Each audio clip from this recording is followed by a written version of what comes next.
Imagine yourself for a moment on the grand stage of human existence. The lights come on, and in the center, we see not a being guided only by primitive instincts or an insatiable thirst for power, but rather a pilgrim, a seeker.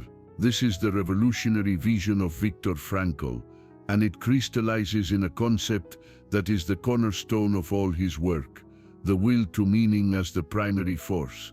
In the early 20th century, the field of psychology was dominated by giants.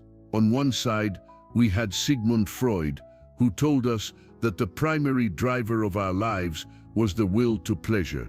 According to him, we are creatures in a relentless pursuit of satisfaction, fleeing pain and trying to satisfy our most basic desires. On the other side, Alfred Adler argued that the great driving force was the will to power, a continual struggle to overcome feelings of inferiority and achieve superiority and self-affirmation. Frankl, having studied with both thinkers, respected their contributions, but felt that something crucial was missing. He looked at the human condition and saw something deeper, something that neither pleasure nor power could fully satisfy. He saw a hunger for purpose. The will to meaning is not a mere desire or preference. For Frankl, it is the most authentic and fundamental force that moves us. It is the intrinsic longing to find a reason for our existence, to feel that our lives, with all their joys and inevitable pains, matter. It is what gets us out of bed in the morning, especially on those mornings when pleasure seems distant and power unattainable. It is the silent question that echoes in our souls in moments of stillness. What for? Think of it as the inner compass of the human spirit. While other theories give us maps to treasures, pleasure, or thrones, power, Frankl's logotherapy gives us a compass. It doesn't tell us which way to go, but it does assure us that there is a north, a direction, and that our greatest journey is to orient our lives toward it. This force manifests itself in very concrete ways. It is the student who stays awake not just for his degree, but for the passion of becoming a life-saving doctor. It is the artist who braves poverty not for fame, but to give form to the beauty he feels within himself. It is the parent who sacrifices his own comfort not out of obligation, but for the deep meaning found in nurturing and guiding another life. And in the most extreme example, which Frankl himself witnessed, it is the prisoner in a concentration camp who clings to life not out of a blind instinct for survival, but for the image of a loved one waiting for him, or for an unfinished work that only he could complete. So when we say yes to staying alive, in this view, we are not just giving in to a biological instinct. We are responding to a calling. We are affirming that despite the confusion, chaos, and pain, we believe that there is a task for us, a love to live, a meaning to fulfill. It is the force that pushes us to transcend ourselves and leave a mark, however small, on the fabric of the universe. It is the declaration that our life is a unique and irreplaceable mission. This is the essence of the will to meaning, the driving force that defines us as unmistakably human. Now I ask you to travel with me to the darkest place the human mind can conceive, a concentration camp.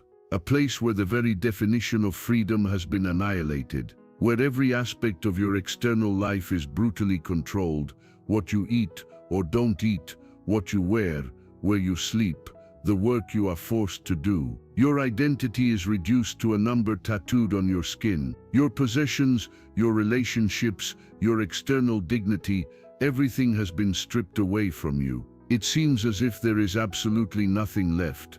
In this scenario of total dehumanization, where human beings are treated as objects, Frankl made one of the most radical and enlightening discoveries about the nature of our existence. He observed that even there, in the abyss of suffering, the oppressors could control the environment, the body, the actions, but there was a final stronghold, an inner citadel that they could never invade. This inviolable sanctuary is the last of the human freedoms, the freedom of choice. We are not talking about the freedom to choose what happens to us. That, clearly, had been stolen. Frankl did not choose to be a prisoner. His companions did not choose hunger, cold, or disease. Life often imposes circumstances on us that are far beyond our control. The freedom he speaks of is more subtle, more powerful, and ultimately the only one that truly matters. It is the freedom to choose how we will respond to those circumstances. Between the stimulus, the slap from a guard, the news of a loss, the searing pain of hunger, and our response, there is a space, a tiny space, barely perceptible to the outside observer, but which contains all our power as human beings. In this space lies our freedom to choose our attitude. Frankl saw this in practice. He saw men who, subjected to the same inhuman conditions, became cruel, betraying their comrades for a piece of bread. These were men who had given up this inner freedom, becoming a mere product of their environment. But, and this is what marked him forever, he also saw the opposite. He witnessed men who, even on the verge of death, walked through the barracks sharing their last crumb of bread, offering a word of comfort, a look of compassion. These were the anonymous saints, the martyrs of everyday life, who proved that everything can be taken from a man except one thing. The last of the human freedoms, to choose one's attitude in any given circumstance, to choose one's own path. This freedom is what allows us to find dignity in misery. It is what transforms a passive victim into an active agent of his or her own spirit. It is the conscious decision not to be defined by suffering, but to define oneself by how one responds to that suffering. It is the ability to say, you can have my body, you can control my actions, but my mind, my soul, my response to all of this, that belongs to me alone.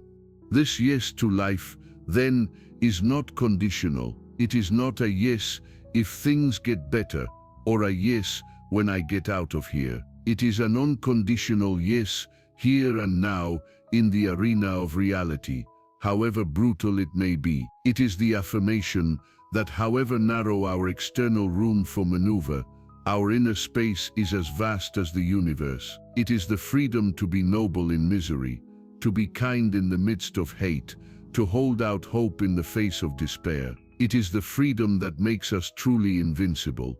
Humanity, since time immemorial, has had a complex relationship with pain. We fear it, avoid it, curse it.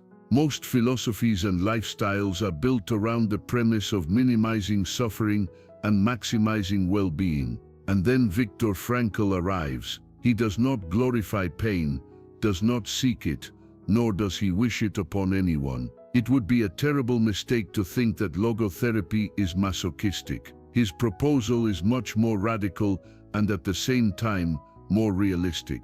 He presents us with the idea of finding meaning in suffering.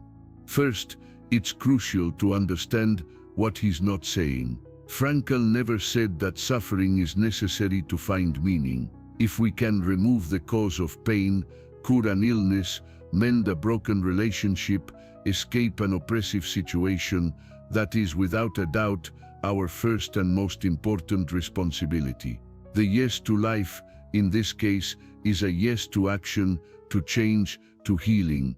But what if suffering is inevitable? What if we are faced with what he called the tragic triad of human existence: pain, guilt, and death?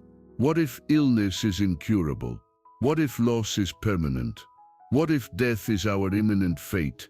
This is where most philosophies fall silent, where easy optimism falls apart, and this is precisely where Frankl's thinking becomes a guiding light. When faced with a fate that cannot be changed, a human being is given one last opportunity to realize the highest value, the attitude he or she takes toward his or her suffering.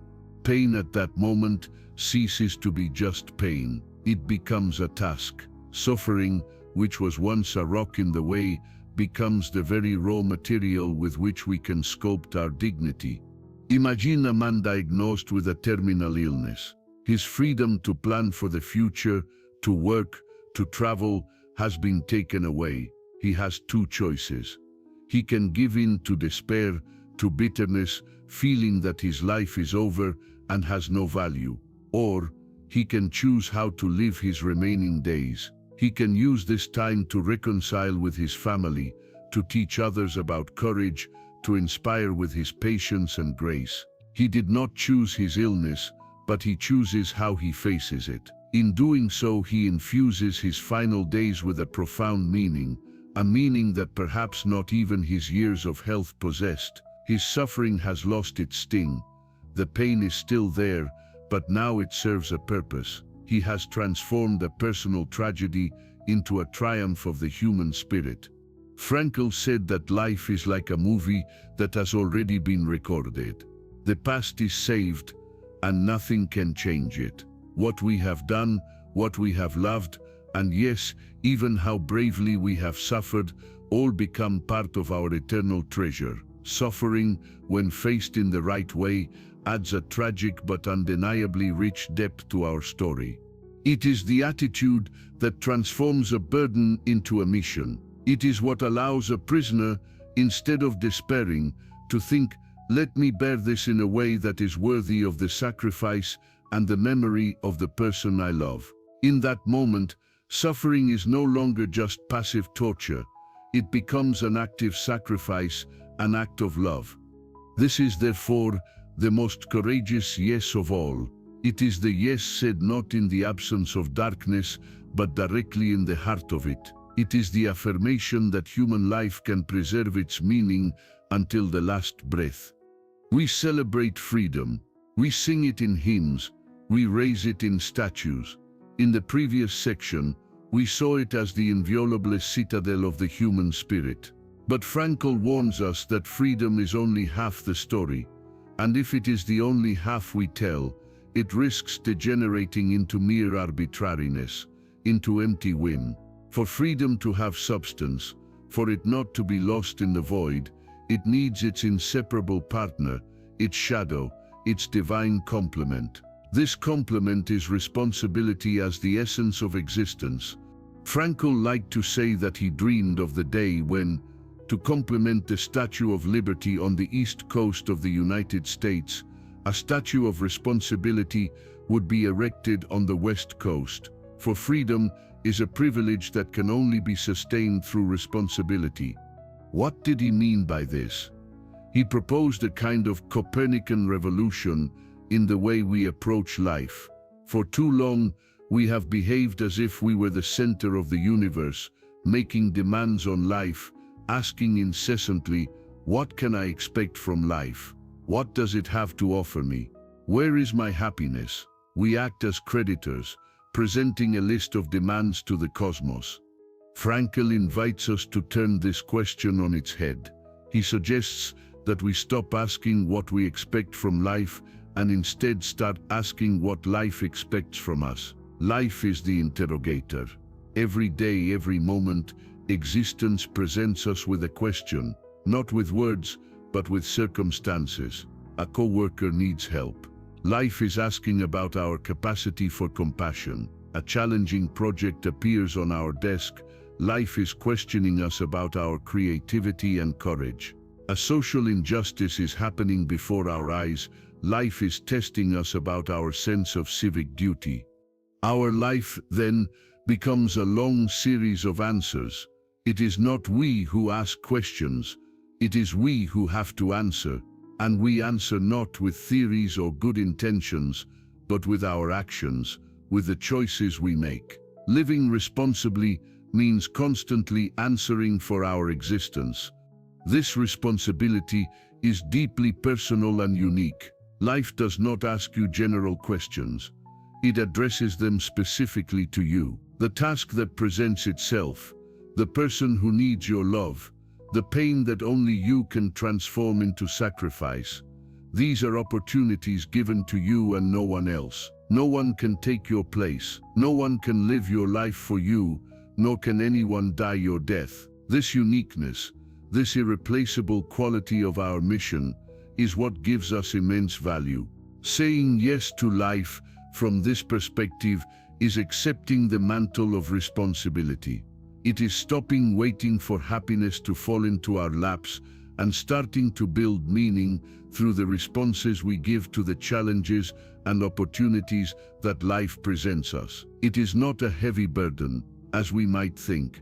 On the contrary, it is what gives weight, direction, and dignity to our freedom. It is the structure that prevents our existence from disintegrating into meaningless chaos. It is the affirmation that we are not mere spectators in the theater of life, but the protagonists responsible for the unfolding of our own act. If the will to meaning is the compass, if freedom is the power to choose the path, and responsibility is the journey itself, then love is the sun that illuminates the entire landscape, giving color, warmth, and life to each step of the journey. We have arrived at what Frankl considered the ultimate end, the highest goal to which a human being can aspire, love as the supreme source of meaning. For Frankl, love is not merely a passing feeling, a burst of brain chemistry, or a social convention. It is a profound act of knowing and communion. It is the only way we can grasp another human being at the innermost core of his or her personality. Love is a way of seeing. What does love allow us to see? It allows us to see beyond the facade, the imperfections, the mistakes, and the flaws of the person we love. It allows us to glimpse their purest potential, the person they could be and were meant to become. In an act of true love, we don't just see this spark of potential. We nurture it, encourage it, and through our belief, help to make it a reality. Loving someone, therefore, is one of the most creative acts there is. It is helping to sculpt the best version of a soul. But it is in his own experience in the concentration camp that Frankl reveals to us the most transcendental dimension of love. He describes moments of pure agony, marching for miles through the Bavarian snow, his feet wounded, his body exhausted, being beaten by guards. In these moments, when the external reality was an unbearable hell, he practiced what he had learned to do. He retreated to his inner sanctuary, and there in his mind, he conjured up the image of his wife. He held silent dialogues with her. He consulted her, felt her smile, her encouraging look, and it was in one of these moments, in the midst of the most abject misery, that the truth struck him like a lightning bolt. Man's salvation is through love, and in love. He understood for the first time in his life the truth sung by so many poets and proclaimed by so many thinkers: love is the ultimate and highest goal. The most extraordinary thing about this revelation was the realization that his wife's physical presence was irrelevant. At that moment, he didn't even know whether she was alive or dead. And yet, his love for her, the power of her image in his mind, was so real and so powerful that it filled him with a sense of happiness and purpose. Love transcended the physical person, his existence, and his destiny. It became a force in itself, a light that could not be extinguished by the darkness of the world. This is why love is the ultimate source of meaning. It gives us the strongest why to support any how. Saying yes to life out of love for someone, whether that person is present, absent, or alive only in our memories, is one of the most powerful anchors we can have. It is the certainty that our life is connected to something greater, that our suffering can be a sacrifice for that connection, and that even if we have nothing left in this world, we can still know bliss, even if only for a brief moment, in the contemplation of the one we love. So far, we have explored the vast landscapes of our inner world, the freedom to choose our attitude, the ability to find meaning in suffering, and the transcendent power of love. These are immense forces, but they risk remaining abstract if they do not find a way to express themselves in the real world.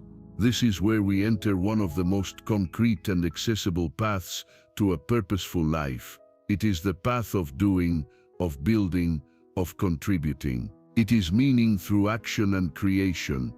If life asks us questions, our actions are our most eloquent answers. Saying yes to life is not just a feeling or an internal decision, it is a verb. It is a yes that manifests itself in the work we do, in the projects we embrace, in the causes we fight for. Frankl was very clear in stating that the meaning found here does not depend on the grandeur of the task. One does not need to be a great artist composing a symphony or a scientist discovering the cure for a disease to find meaning in creation. Meaning resides in the attitude with which one dedicates oneself to the task. A shoemaker who does his job with care and dedication, taking pride in each pair of shoes he repairs, can live an infinitely more meaningful life than a high-ranking executive who feels empty and alienated from his work. Action is our way of interacting with the world, of making our mark. It can be a big act, like leading a social movement, or a small gesture, like tending a garden, preparing a meal for the family, or offering to help a neighbor. Each of these actions is an opportunity to inject meaning into the present moment, to respond to a need that the world presents to us. By taking action, we transcend ourselves. We stop being the center of our own concerns and become an agent of change, no matter how small. Creation, on the other hand, is about bringing something new into existence. It is about giving form to what was once just an idea. It is the writer before the blank page, the entrepreneur before a business plan, the parent before the task of creating a human being. In each act of creation, we become partners with the universe, participating in the continuous unfolding of reality. In creating, we actively oppose chaos and entropy, affirming order, beauty, and purpose. That's the beauty of this path. It takes us out of our own heads. Frankl noted that happiness, like meaning, is a byproduct. It cannot be pursued directly. It happens when we are so absorbed in a meaningful task that we forget about ourselves. Think about the last time you were completely immersed in an activity you loved. Time flew by, self-consciousness disappeared, and what was left was a deep sense of fulfillment. That's meaning revealing itself through action. Therefore, our yes to life is materialized in what we do. It is our signature in the book of the world. It is tangible proof that we were not mere passive spectators, but active participants who, with our hands and our minds, help to build reality. In the modern world, we have conquered mountains. We have cured diseases that decimated our grandparents. We have built machines that take us to the heavens, and we have access to an amount of information and entertainment that would make any emperor of the past die of envy. And yet, amid all this abundance, a silent plague spreads. It is a disease of the soul, a fog that fades the colors of life. Frankl diagnosed it accurately and named it the existential void. What is this emptiness? It is the pervasive feeling that life has no meaning. It is chronic boredom, profound apathy, the lack of a why to get out of bed. It is the experience of having all the means to live, but no end worth living for. Frankl argued that humanity has lost two things that once guided it. First, we have lost the animal instincts that dictate what we must do to survive. Second, and more important, in the modern era, the great traditions, the unquestioned values, and the social structures that told us what we should do have disintegrated. We now find ourselves in a unique and dangerous position. We have the freedom to do whatever we want, but we often have no idea what we want to do. This freedom, without a purpose to anchor it, becomes a burden, and it is in this vacuum that despair flourishes. Nature, both external and in our soul, abhors a vacuum. So we try desperately to fill it. We try to fill it with frantic work, not for the love of the task, but to avoid having to think. We try to fill it with momentary pleasures, food, sex, shopping, endless scrolling through social media. We try to fill it with conformity, doing what everyone else does, or with totalitarianism, letting others think for us. But these are all just distractions. They are like drinking salt water to quench your thirst. They only intensify it. So how do you overcome this emptiness? How do you fill this hole in your soul? Frankl's answer is direct and challenging. You don't fill it with external things. You overcome it by turning on a light from within. The only antidote to the existential void is the will to meaning. You have to stop trying to distract yourself from the lack of meaning and start actively searching for meaning. This is where all of our previous topics come together as a rescue army. Do you feel empty? Then life is asking you, what are you going to do about it? The answer may be to dedicate yourself to a job or a cause, action and creation. The answer may be to allow yourself to truly love and connect with another human being. The answer may be to find an attitude of courage and dignity in the face of a difficulty that you cannot change. The meaning in suffering. Existential emptiness is not a mental illness in the clinical sense. It is a spiritual crisis. It is the cry of the human soul for purpose. Saying yes to life is the answer to that cry. It is the decision to embark on the journey of searching, to take responsibility for finding one's own answers. The search itself, the very act of committing to finding meaning, begins to fill the void. We live in an age obsessed with the self. Culture tells us to look within. Find yourself, love yourself first. Happiness is sold as a commodity to be acquired, and self-fulfillment as the ultimate goal in life. In the midst of this relentless self-seeking, Viktor Frankl offers us an idea that sounds almost like heresy, but is actually the secret to the very fulfillment we seek. This is the principle of self-transcendence, looking beyond yourself. Frankl claimed that it is a peculiar characteristic of human beings that they can only be fulfilled to the extent that they forget themselves. Think about it. Happiness is shy.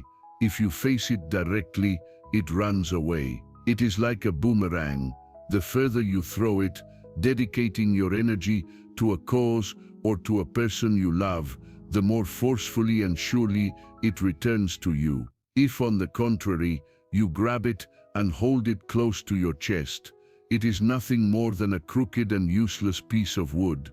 Self-transcendence is exactly that, the fundamental capacity of the human being to extend beyond himself, to direct himself towards something or someone in the world. It is the direct antidote to the poison of the existential void, which is in its essence a state of hyper-reflection, of an eye revolving around its own emptiness. How do we practice self-transcendence? Along the paths we have already explored. When you give yourself over to a task, to an act of creation, you are practicing self-transcendence. Your attention is not on how am I feeling, but on how can I complete this task? How can I make this creation beautiful and useful? By losing yourself in the task, you find yourself. When you truly love another person, you are at the height of self-transcendence. Your focus shifts from what can I gain from this relationship to how can I contribute to this person's well-being and fulfillment. In the act of giving yourself to another, your own life expands and becomes filled with meaning.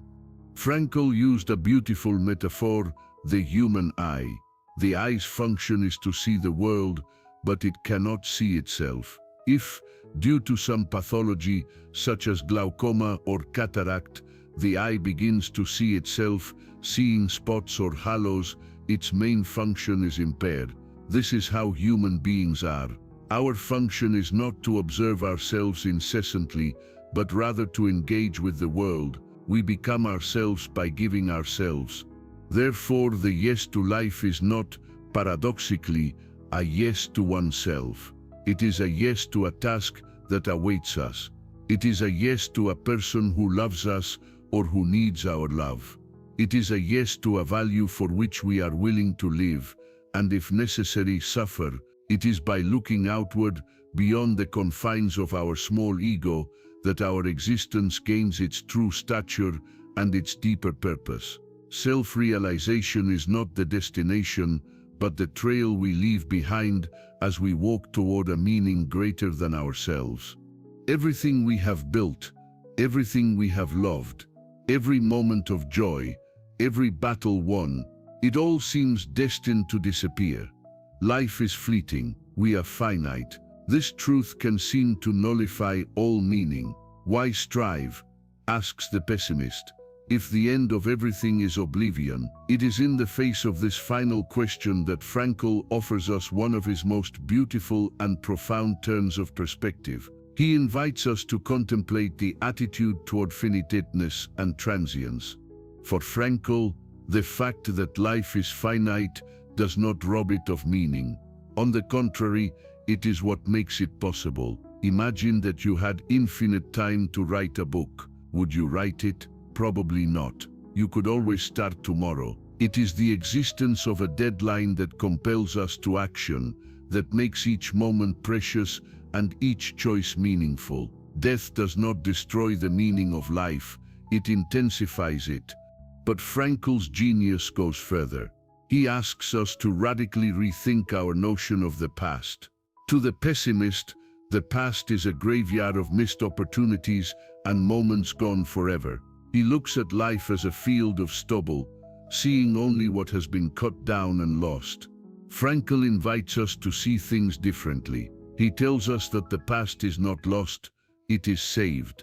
Every action we perform, every love we feel, every suffering we courageously endure, all of this is gathered from the field of transience and stored forever in the great storehouse of existence. Nothing and no one can erase a good deed you have done. No one can steal the richness of an experience you have lived to the full. The past is the only thing we have that is completely secure. While the future is uncertain and full of potential, the past is real, recorded in eternity. Having been is the safest way to be. This perspective changes everything. It turns our lives into a constant creation of our own past. At every moment, life asks us, what are you going to save in the arc of time now? Is this action, this thought, this choice worthy of becoming eternal? This invests us with an immense responsibility. Frankl even suggested a mental exercise to guide us. Live as if you were already living for the second time, and as if the first time you had acted as wrongly as you are about to act now. Therefore, the yes to life is not said in spite of death. It is a yes said in full awareness of it. It is accepting that, although our existence is but a breath, the meaning we find in it is permanent. We are mortal, but our legacy of meaning, stored in the past, is immortal.